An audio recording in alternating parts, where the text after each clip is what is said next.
Құрметті бауырластар, Құдай сіздерді сауықтырсын. Барлық дерттеріңізден, барлық ауру қарғыстарыңыздан Құдай ол біздерге бостандық берді. Ол сіздерге бостандық берді. Иса Масихтың жарақаты арқылы сіздер саулықтыңыздар.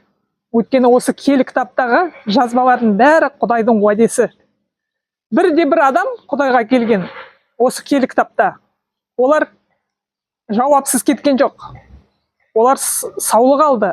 Олар жарылқау алды. Сондықтан еш күмәнданба, әрқашанда Құдайдан жауап ал. Әрқашанда Құдайға сен, Құдайға үміттен. Ол сені қалдырмайды жалғыз. Аумин.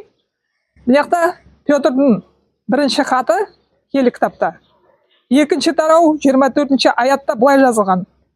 Біз күнәнің құлдығынан босатылып, әділ өмір сүре алу үшін Масих айғыш ағашта күнәларымыздың айыбын өз денесіне көтеріп тұрды. Осылай, оның жарақаттары арқылы рухани дерттерімізден саулықтық дейді.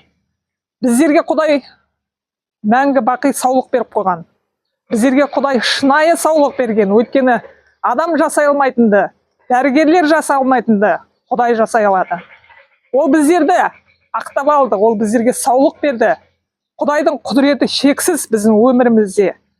Ешқашанда күмәнданба. Айт, егерде сен бір аурулар симптом беріп жатса денене, сен айт, Иса Масихтың атынан, Иса Масихтың жарақатымен мен саулықтым. Құдай маған үлкен бағалы құн төледі. Мені ақтап алды, мені саулықтырды деп сол сөзге тұр. Өйткені Құдайға мүмкін емес нәрсе жоқ.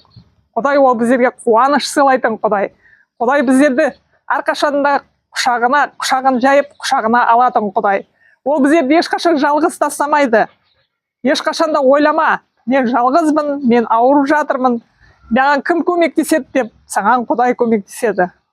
Әрқашанда Құдай айтқан, шаршап шалдыққандар, еңселері ауыр жүк басқандар маған келіңдер деп. Біздер кімге келуіміз керек? Біздер әлбетте Құдайға келуіміз керек.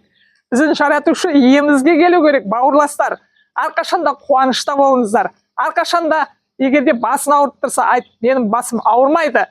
Мен Құдайдың ойымен ойлайтын адаммын. Мен көрінбейтін затқа сеніп, сол нәрсеге иланатын Құдайдың ұл қызымын. Сондықтан мен ешқашанда ауырмаймын. Менің басым ауырмайды. Менің ішім ауырмайды. Менің жүрегім ауырмайды. Менде давление бәрі өзінің нормасында деп айтып жариялай бер. Сонда сен толықтай саулық аласың. Өйткені Құдай айтады, сеніммен қабылдаңыздар саулықты. Сеніммен алыңыздар сол саулықты. Мен сіздер үшін айғыш ағашта үлкен бағалы құн төлеп қойдым деп соны жариялап жүріңіздер, бауырластар. Құдай сіздерді жарылқасын. Егерде сен бір жерін ауырып тұрса шынайы, сен сол жерге қолыңды қой, біздер дұға етеміз. Мен дұға етемін сен үшін. Құдіретті күшті Құдай Иса Масихтың атынан біздер сыйынып сұраймыз. Осы адам үшін, сенің ұлың, я болмаса қызың үшін, сенің жарақатымен Иса, осы қызың, осы ұлың саулық алды деп жариялаймыз. Саған мүмкін емес нәрсе жоқ әкетаймыз. Өйткені сен осы қызыңды анаңның құрсағында жаратқансың. Осы ұлыңды анасының құрсағында жаратқансың. Сен саулықтырушы Құдайсың. Рахмет айтамыз саған. Иса Масихтың атынан. Аумин.